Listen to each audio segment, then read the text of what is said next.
ನಮಸ್ಕಾರ. ಇದು ಸುದ್ದಿ ವಿಶ್ಲೇಷಣೆ. ನಾನು ಶಶಿಧರ್ ಭಟ್. ಇದು ನನ್ನ ಡಿಜಿಟಲ್ ವಾಹಿನಿ ಸುದ್ದಿ ಟಿವಿ. ರಾಷ್ಟ್ರೀಯ ಸ್ವಯಂ ಸೇವಕ ಸಂಘ 1925ರಲ್ಲಿ ಪ್ರಾರಂಭವಾದ ಈ ಸಂಘ ಏನಿದೆ, ಅದರ ಚಟುವಟಿಕೆಗಳ ಬಗ್ಗೆ ಸ್ವಾತಂತ್ರ್ಯ ನಂತರ ಹಲವು ಸಂದರ್ಭಗಳಲ್ಲಿ ಆಕ್ಷೇಪಗಳು ವ್ಯಕ್ತ ಆಗ್ತಾನಿವೆ. ಅದರಂತೆ 2ಕ್ಕಿಂತ ಹೆಚ್ಚು ಬಾರಿ ಈ ಸಂಘಟನೆಯನ್ನು ನಿಷೇಧಿಸಲಾಯಿತು. ಈಗಲೂ ಕೂಡ ಈ ಸಂಘಟನೆ ನಿಷೇಧಿಸಬೇಕು ಅನ್ನುವ ಮಾತಿದೆ. ಇನಿವೆ ಇದು ವಿಶ್ವದ ಅತಿ ದೊಡ್ಡ ಸಂಘಟನೆ ಹಾಗೆ ಹೀಗೆ ಅಂತ ಕ್ಲೇಮ್ ಮಾಡ್ಕೊಳ್ಳಾಗ್ತಾ ಇದೆ. ಈ ಸಂಘಟನೆ ಭಾರತವನ್ನು ಹೊರತುಪಡಿಸಿ ವಿದೇಶಗಳಲ್ಲಿ ಇದೆ ಅನ್ನೋದು ನಿಜ. ಆದರೆ ವಿದೇಶಗಳಲ್ಲಿ RSS ಸಂಘಟನೆಯ ಹೆಸರು ಏನು? ಮೊದಲ ಬಾರಿಗೆ ವಿದೇಶದಲ್ಲಿ RSS ತನ್ನ ಶಾಖೆಯನ್ನು ಪ್ರಾರಂಭಿಸಿದ್ದು ಕೆನ್ಯಾದಲ್ಲಿ. ಅದು 1940ರಲ್ಲಿ ಪ್ರಾರಂಭ ಆಯಿತು. ಅದಾದ ಮೇಲೆ ಅದು ತನ್ನ ಚಟುವಟಿಕೆಗಳನ್ನು ವಿಸ್ತರಿಸ್ತಾ ಹೋಯಿತು ಬೇರೆ ಬೇರೆ ದೇಶಗಳಿಗೆ. ಸುಮಾರು ಇವತ್ತು 156 ದೇಶಗಳಲ್ಲಿ ಈ ಸಂಘಟನೆ ಇದೆ.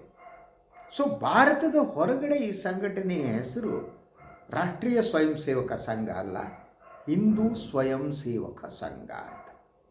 ಸುಮಾರು 4000ಕ್ಕೂ ಹೆಚ್ಚು ಶಾಖೆಗಳು ಹೊರಗಡೆ ಇವೆ. ಅದರ ಕಾರ್ಯವಿಧಾನ ಏನಿದೆ ಅದು RSSಗಿಂತ ಭಿನ್ನವಾಗಿಲ್ಲ.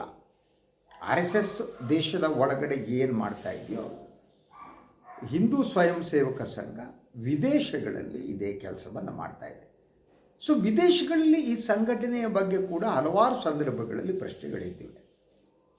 ಈ ಸಂಘಟನೆಯ ಕಾರ್ಯ ಏನು, ಇದರಿಂದ ಏನಾಗುತ್ತೆ, ಇದನ್ನು ನಾನು ಪ್ರಸ್ತಾಪ ಮಾಡುವುದಕ್ಕೆ ಬಹಳ ಮುಖ್ಯವಾದ ಕಾರಣ, ಅಮೇರಿಕಾದ ಎಡ್ಗರ್ ಯೂನಿವರ್ಸಿಟಿ ಈ ಬಗ್ಗೆ ಒಂದು ಅಧ್ಯಯನ ವರದಿಯನ್ನು ಸಿದ್ಧಪಡಿಸಿದೆ. ಈ ಅಧ್ಯಯನ ವರದಿಯನ್ನು ಸರ್ಕಾರಕ್ಕೂ ಸಲ್ಲಿಸಲಾಗಿದೆ. ಈ ಅಧ್ಯಯನ ವರದಿ ಏನು ಹೇಳುತ್ತೆ? ಈ ಅಧ್ಯಯನ ವರದಿ ಪ್ರಕಾರ RSS ಅಮೇರಿಕಾದ ಅವರ ತತ್ವಾದರ್ಶಗಳು ಏನಿವೆ ಅದಕ್ಕೆ ವಿರುದ್ಧವಾಗಿದೆ. ಯಾವುದದು? ಸೆಕ್ಯುಲರಿಸಮ್, ಧರ್ಮ ನಿರಪೇಕ್ಷತೆ, ಸಹಬಾಳ್ವೆ, ಸಹಭಾಗಿತ್ವ ಮೊದಲಾದ ತತ್ವಗಳಿಗೆ RSS ವಿರೋಧ ಆಗಿದೆ. ಹಿಂದೂ ಸ್ವಯಂ ಸೇವಕ ಸಂಘ, ಜನರಲ್ಲಿ RSS ಅನ್ನೋ ಶಬ್ದವನ್ನು ಬಳಸಲಾಗಿದೆ ಅಂತ ಈ ವರದಿ ಹೇಳುತ್ತೆ. ಇದು ಸಮಾಜವನ್ನು ಒಡೆಯುವ ಕೆಲಸವನ್ನು ಮಾಡ್ತಾ ಇದೆ ಅನ್ನುವ ಆರೋಪ ಕೂಡ ಈ ಅಧ್ಯಯನ ವರದಿಯಲ್ಲಿದೆ. ಇದನ್ನು ಸರ್ಕಾರಕ್ಕೆ, ಅಮೇರಿಕಾ ಸರ್ಕಾರಕ್ಕೆ ಇದನ್ನು ಸಲ್ಲಿಸಲಾಗಿದೆ. ಇದ್ರ ಬಗ್ಗೆ ಕ್ರಮ ಕೈಗೊಳ್ಳಬೇಕು ಅಂತ.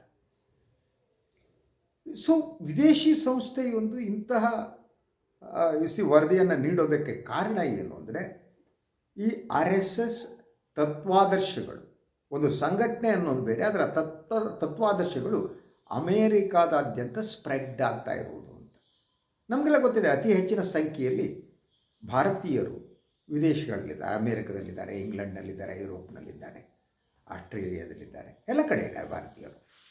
ಅವರು ತಮ್ಮ ಬದುಕನ್ನು ಕಟ್ಟಿಕೊಂಡು ಬಂದವರು. ಅಲ್ಲಿ ಅವರು ಕೆಲಸ ಮಾಡಿ ತಮ್ಮ ಜೀವನ ನಿರ್ವಹಣೆ ಮಾಡ್ತಾ ದೇಶದ ಒಳಗಡೆ ಕೂಡ ದೇಶಕ್ಕೆ ಅವರು ತಮ್ಮ ಅರ್ನಿಂಗ್ ಭಾಗವನ್ನು ಕಳಿಸ್ತಾ ಇದ್ದರು. ಅದು ಡಾಲರ್ಗಳ ಮೂಲಕ ಭಾರತ ಆರ್ಥಿಕತೆಗೆ ಬಹಳ ಮುಖ್ಯವಾದ ಸಹಾಯ ಮಾಡಿದವರು ಈ ಅನಿವಾಸಿ ಭಾರತೀಯರು. ಆದರೆ ಅವರ ಒಳಗಡೆ ಏನಿದೆ, ಈ RSS ತತ್ವಾದರ್ಶಗಳು ಕಡಿಮೆ ಇತ್ತು ಅಂತ. ಈ ಸಂಘಟನೆ ಇತ್ತು, RSS ನಾನು ಹಿಂದೂ ಸ್ವಯಂ ಸೇವಕ ಸಂಘ ಇತ್ತು, ಅದು ಒಳಗಡೆ ಯಾರೋ ಕೆಲವರು ಕೆಲಸ ಮಾಡ್ತಾಯಿದ್ರು. ಆದರೆ ಅದು ಒಂಥರ ಸ್ಪ್ರೆಡ್ ಆಗೋದಕ್ಕೆ ಪ್ರಾರಂಭ ಆದ್ದು 2014ರ ನಂತರ. ಮೋದಿಜಿಯವರು ಈ ಭಾರತದಲ್ಲಿ ಹೋದಾಗಲೆಲ್ಲ ನೀವು ಭಾಳ ಇದು ಇಂಡಿಯನ್ ಡಯಾಸ್ಪರಾ ಅಂತ ಏನವರು ಕರದಲ್ಲಿ ಸ್ಟಾರ್ಟ್ ಮಾಡಿದ್ರಲ್ಲ, ಅಮೇರಿಕಕ್ಕೆ ಹೋಗಲಿ ಎಲ್ಲಿ ಹೋದರೂ ಇಂಡಿಯನ್ ಡಯಾಸ್ಪರಾ ಅಂತ, ಅವರಲ್ಲಿ ಈ RSS ಕೋಮುವಾದಿ ಭಾವನೆಗಳನ್ನು ಜೊತೆಗೆ ಸ್ಪ್ರೆಡ್ ಮಾಡ್ತಾ ಹೋದರು.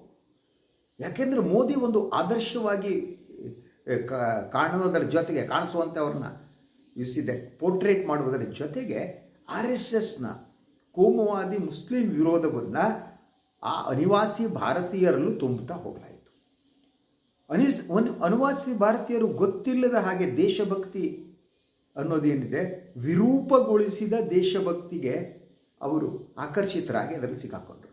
ಯಾವುದದು ವಿರೂಪಗೊಳಿಸಿದ ದೇಶಭಕ್ತಿ?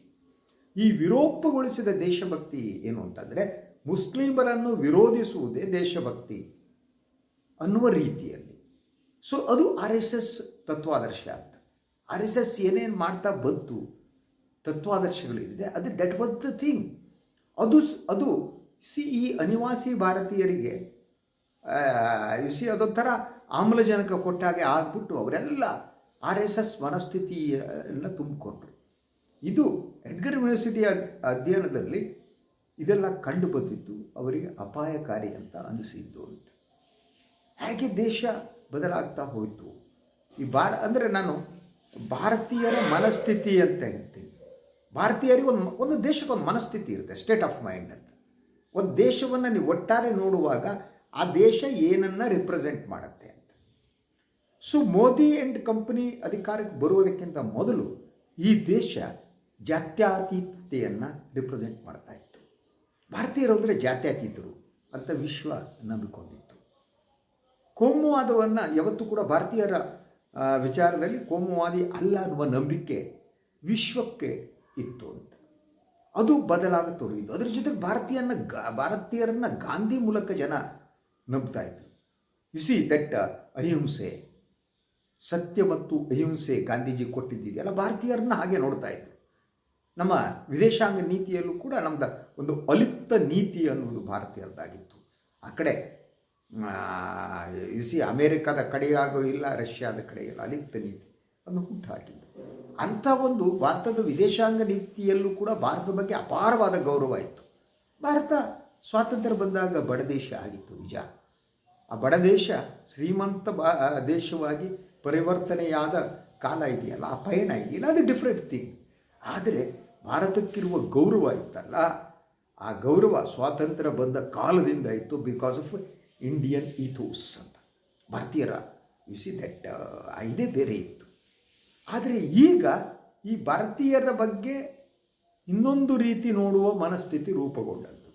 ಅಮೇರಿಕದಲ್ಲಿ ಇಲ್ಲೊಂದು ಶುರುವಾಗಿದೆ, ಭಾರತೀಯರನ್ನ ಹೊರ ಹಾಕಬೇಕು ಅನ್ನೋದಕ್ಕೆ. ಯಾಕಂದರೆ ಇಂಡಿಯನ್ಸ್ ಅವರು ಬಹುಮುಖ್ಯವಾದ ಸಿಲಿಕಾನ್ ಸಿಟಿಯಲ್ಲಿ IT BT ಇಂಡಸ್ಟ್ರಿಯಲ್ಲಿ ಭಾರತೀಯರ ಪ್ರಾಬಲ್ಯ ಇದ್ದದ್ದು. ಯಹೂದಿಯರ ನಂತರ ಭಾರತೀಯರಿಗೆ ಅತಿ ಹೆಚ್ಚು ಪ್ರಾಬಲ್ಯ ಇತ್ತು. ಆದರೆ ಇಂಥ ಭಾರತೀಯರು ಕೋಮುವಾದಿಗಳಾದರೆ that is a big challenge ಅಲ್ವಾ.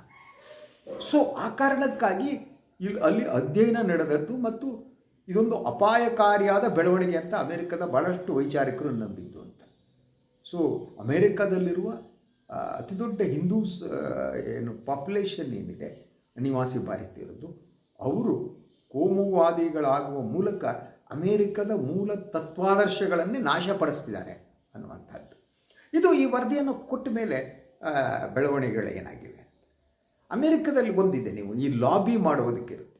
ನೀವು ಲಾಬಿ ಮಾಡುವುದಕ್ಕೆ ನೀವು ಏಜೆಂಟರನ್ನ ನೇಮಿಸ್ಬೋದು, ಅದು ಕಾನೂನು ಬಾಹಿರ ಅಲ್ಲ.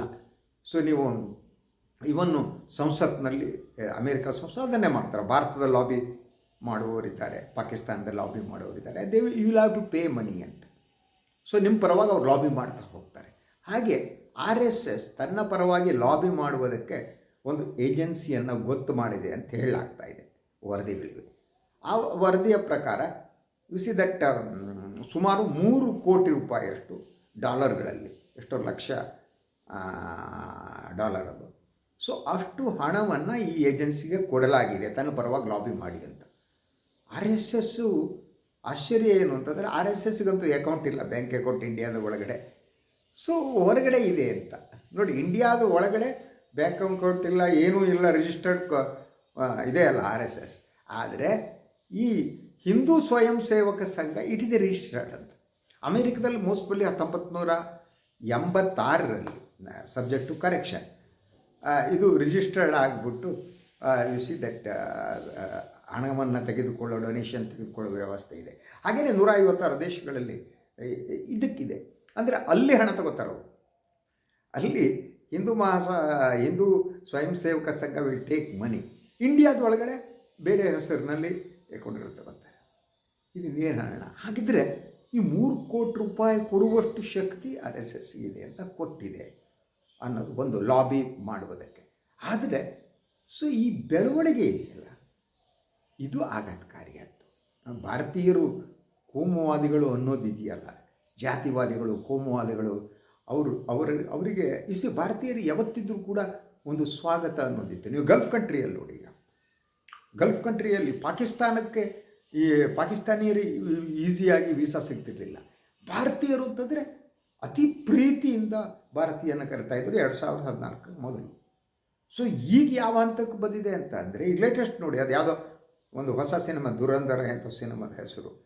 ಆ ಸಿನಿಮಾವನ್ನು ಗಲ್ಫ್ನಲ್ಲಿ ನೋ ರಿಲೀಸ್, ಇದು ಕೋಮುವಾದಿ, ಪಾಕಿಸ್ತಾನಿ ವಿರೋಧಿ ಕೋಮುವಾದಿ ತತ್ವ ಆದರ್ಶದ ಮೇಲಿದೆ ಅಂತ ಸಿನಿಮಾವನ್ನು ತೋರಿಸೋದೇ ಬ್ಯಾನ್ ಮಾಡಿದ್ದಾರೆ. ಇಂಡಿಯಾದಲ್ಲಿ ಹಾಗಿರಲಿಲ್ಲ. ನೀವು ಇಂಡಿಯಾದ ಭಾರತೀಯ ಸಿನಿಮಾಗಳು, ಈಗ ರಾಜ್ ಕಪೂರ್ ತಗೊಳ್ಳಿ, ಅವ್ರ ಸಿನಿಮಾಗಳು ರಷ್ಯಾದಲ್ಲಿ ಇದು ಜಾನಿ ಮೇರಾ ನಾಮ ಯಾವುದಂತ ಮೇರಾ ನಾಮ ಸಿನಿಮಾ ಇದೆ ನೋಡಿ, ಹಾಗೆ ರೀತಿ ಸ್ಪ್ರೆಡ್ ಆಗ್ತಿತ್ತು.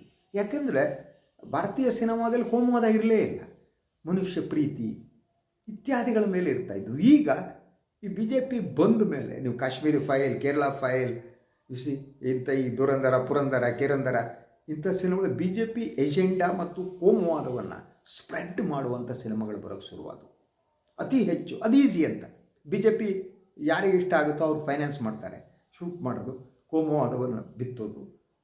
ಅದಕ್ಕಾಗಿ ವಿದೇಶಗಳಲ್ಲಿ ಈ ಭಾರತೀಯ ಈ ಸಿನಿಮಾಗಳನ್ನು ನೀವು ಪ್ರದರ್ಶಿಸಬಾರದು ಅನ್ನುವ ಸ್ಥಿತಿಗೆ ಬಂದಿದ್ದಾರೆ. ಅಂದರೆ ಇದನ್ನು ಒಟ್ಟಾರೆಯಾಗಿ ನೀವು ನೋಡ್ತಾ ಹೋಗಿ, ಕ್ರೊನಾಲಜಿ ನೋಡ್ತಾ ಹೋಗಿ, ಒಂದು ಕಡೆ ಭಾರತೀಯರು ಬರೋದು ಬೇಡ ಅನ್ನುವ ವಾತಾವರಣ ಅಮೇರಿಕ ಅಂತ ದೇಶದಲ್ಲಿ ಸೃಷ್ಟಿಯಾಗ್ತಾ ಇದೆ. ಇನ್ನೊಂದು ಕಡೆ ಈ RSS ತತ್ವಾದರ್ಶಗಳು ಏನಿವೆ ಅದು ಇಡೀ ಯಾವ ಈಥೋಸ್ಗೆ, ಒಂದು ದೇಶದ ಇಡೀ ಅವರ ಜನತಾಂತ್ರಿಕ ಮೌಲ್ಯಗಳಿಗೆ ಹಾನಿ ಉಂಟು ಮಾಡ್ತಿದೆ ಅನ್ನೋ ವರದಿಯನ್ನು ಕೊಡಲಾಗ್ತದೆ. ಇನ್ನೊಂದು ಕಡೆಗೆ ಭಾರತೀಯ ಸಿನಿಮಾಗಳನ್ನು ದಯವಿಟ್ಟು ನಮ್ಮ ದೇಶದಲ್ಲಿ ತೋರಿಸ್ಬೇಡಿಯಪ್ಪ, ಇದು ಸಿನಿಮಾ ಅಲ್ಲ, ಪ್ರೊಪಗಂಡ, ಇದು ಪ್ರಚಾರ ಮಾಡೋದಕ್ಕೆ, RSS ಪ್ರಚಾರ ಮಾಡೋದಕ್ಕೆ ಸಿನಿಮಾ ಮಾಡ್ತಿದ್ದೀರಿ, ಇದು ಸಿನಿಮಾ ಅಲ್ಲ ಅನ್ನುವ ಸ್ಥಿತಿ ಬಂದಿದೆ. ಆದ್ದರಿಂದ ಈ ಭಾರದ್ವಾಜಗಳು ಅವರು ಇರೋದಲ್ಲ, ಅವರು ಮಾಡುವಂಥ ಸಿನಿಮಾಗಳಿದು. ಅವರಿಗೆ ಸಿನಿಮಾ ಅನ್ನೋದೇನಿದೆ BJPಯ ಇದನ್ನು ಕೆಲಸ ಮಾಡೋದಷ್ಟೇ, ಅದು ಈ ಸಿನಿಮಾಗಳೇ ಅಲ್ಲ. ಅದರ ಮೇಲೆ ಇನ್ನೊಂದು ಸಲ ದಟ್ ಕಾಂಗ್ರೆಸ್ಸನ್ನು ಬೈಯೋದಕ್ಕೆ ಸಿನಿಮಾ ಮಾಡೋದು, ಆಕ್ಸಿಡೆಂಟಲ್ ಪ್ರೈಮ್ ಮಿನಿಸ್ಟರ್ ಅಂತದ್ದು ಅಂತ ಇಂಥದ್ದು. ಒಂದು ಸಿನಿಮಾ ಅಂದರೆ ಏನು ಅಂತಿಲ್ಲದೆ ಇದೆಲ್ಲ ಒಂಥರ ಈ ಪ್ರಚಾರಕ್ಕಾಗಿ ಈ ಭಿತ್ತಿಪತ್ರಗಳಂತ ಅಂಥ ಸಿನಿಮಾ ಬರ್ತಾಯಿತ್ತು. ಅದನ್ನು ದೇಶ ಹೇಗೆ ಪತನವಾಗ್ತಿದೆ ಅನ್ನೋದನ್ನು ಆಲೋಚನೆ ಮಾಡಿ. ಭಾರತೀಯರಿಗೆ ನೀವು ವೆಲ್ಕಮ್ ಇಲ್ಲ ಅನ್ನೋದು, ಇದೇ ವಿಶ್ವಗುರು ಭಾರತಕ್ಕೆ ಮಾಡ್ತಿರೋದನ್ನು ಭಾರತೀಯರಿಗಾಗಿ ಎಲ್ಲ ದೇಶಗಳು ಬಾಗಿಲು ಹಾಕುವ ಸ್ಥಿತಿ ಬಂದರೆ ಇದಕ್ಕಿಂತ ದುರದೃಷ್ಟ ಏನಿದೆ? ಮತ್ತು ಅದಕ್ಕೆ ಹೋಗ್ಬಿಟ್ರೆ ನೆಹರು ಬೇಕಾದ್ರೆ ಬೈಕೊಂಡು ಹೋಗ್ತಾರೆ ಅಲ್ವಾ? ಜಾತ್ಯತೀತತೆ ಹೊರಟು ಹೋಗ್ಬಿಟ್ಟಿದೆ ಅಂತ. ನಾನು ಇನ್ನೊಂದು ಯಾವುದೋ ನೋಡ್ತಾ ಇದ್ದೆ, ಕೊನೆಯದಾಗಿ ಹೇಳ್ಬೇಕಂದು, ಮಹಾರಾಜ ರಣಜಿತ್ ಸಿಂಗ್ ಹೇಗಿದ್ದಾನೆ ಅಂತ ಅವರು ಯಾರು ಇದರಲ್ಲಿ ಮಾತನಾಡ್ತಾ ಇದ್ದರು. ಯಾವುದೇ ಭಾರತೀಯ ಪಠ್ಯಪುಸ್ತಕದಲ್ಲಿ ಸರಿಯಾಗಿ ರಣಜಿತ್ ಸಿಂಗ್ ಬಗ್ಗೆ ಇಲ್ಲವೇ ಇಲ್ಲ ಅಂತ. ಅವ್ರು ಎಂಥ ಸೆಕ್ಯುಲರ್ ಆಗಿದ್ದರು ಅಂತಂದರೆ, ಅವ್ರು ನೋಡಿ, ಈ ಪಂಜಾಬ್ನ ಗೋಲ್ಡನ್ ಟೆಂಪಲಿಗೂ ಬಂಗಾರವನ್ನು ಕೊಡ್ತಾರೆ ಅವರು ಅಲ್ವಾ? ಆದ್ದರಿಂದ ಬನಾರಸ್ ದೇವಸ್ಥಾನಕ್ಕೂ ಕೊಡ್ತಾರೆ. ಹಾಗೆ ಈಗ ಲಾಹೋರ್ನಲ್ಲಿ ಇರುವಂಥ ಮುಸ್ಲಿಂ ಮಸೀದಿ ಒಂದಕ್ಕೂ ಬಂಗಾರ ಕೊಡ್ತಾರೆ. ಅಂದರೆ ಆ ಬಂಗಾರದಲ್ಲಿ ಕಟ್ಟಿ ಅಂತ ಹಿಂದೂ, ಮುಸ್ಲಿಂ, ಸಿಖ್ ಮೂವರಿಗೂ ಕೂಡ ಸಮಾನವಾಗಿ ರಣಜಿತ್ ಸಿಂಗ್ ಬಂಗಾರವನ್ನು ಕೊಟ್ಟು ಬಂಗಾರದ ದೇಗುಲಗಳನ್ನು ಕಟ್ತಾರೆ.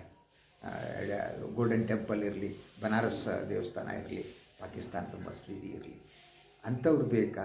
ಧರ್ಮದಾಸ್ನಲ್ಲಿ ಬೆಂಕಿ ಹೆಚ್ಚುವರು ಇಂದಿನ ಪ್ರಭುತ್ವ ಬೇಕಾ? ನಮ್ಗೆ ಬೇಕಾದ ರಣಜಿತ್ ಸಿಂಗ್ ಅವರಂಥವ್ರು ಅಲ್ವಾ? ಯೋಚನೆ ಮಾಡಿ. ಆದರೆ ಈ ದೇಶ ಈ ಹಂತಕ್ಕೆ ಬಂದು ತಲುಪಿದೆ. ನಾವು ಎಲ್ಲ ಕಡೆ, ಎಲ್ಲ ದೇಶಗಳು ನಮಗೆ ಬಾಗಲು ಹಾಕದಂತೆ ಆಗಲಿ ಅಂತ ಒಂದು ಆಶಾವಾದವನ್ನು ವ್ಯಕ್ತಪಡಿಸ್ತಾ ಇವತ್ತಿನ ಈ ಸುದ್ದಿ ವಿಶ್ಲೇಷಣೆಯನ್ನು ಮುಗಿಸ್ತೀನಿ. ಇನ್ನೊಂದು ವಿಚಾರದಾಗ ಮತ್ತೆ ಬರ್ತೀನಿ. ನನ್ನ ವಾಹಿನಿ ಲೈಕ್ ಮಾಡಿ, ಸಬ್ಸ್ಕ್ರೈಬ್ ಮಾಡಿ, ಬೆಲ್ ಐಕಾನ್ ಪ್ರೆಸ್ ಮಾಡೋದಕ್ಕೆ ಮರಿಬೇಡಿ. ಹಾಗೆಯೇ ಸಾಧ್ಯ ಆದರೆ ಸಹಾಯ ಮಾಡಿ, ಸ್ವತಂತ್ರ ಪತ್ರಿಕೋದ್ಯಮವನ್ನು ಉಳಿಸಿ, ನನ್ನನ್ನು ಆಶೀರ್ವದಿಸಿ. ನಮಸ್ಕಾರ.